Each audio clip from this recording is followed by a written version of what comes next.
που πονάς? Στο γόνατο και χαμηλά στην πλάτη. Πώς σε λένε? Μέρη. Μπορώ να σε ξαναδώ έξω από εδώ? Θες να πάμε εκδρομή με τους γονείς μου?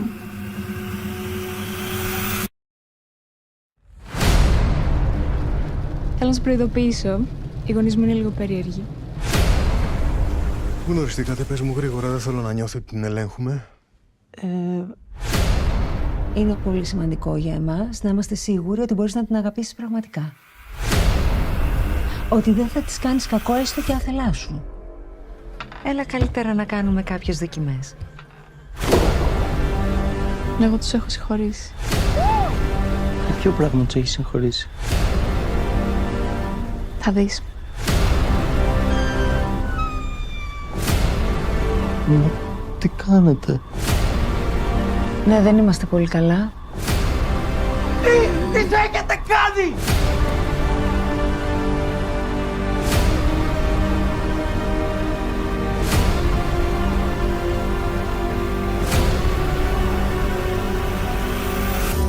Αν βγάλουμε μαζί αυτό το τριήμερο, η οικογένειά μου μπορεί να ξαναγίνει κανονική.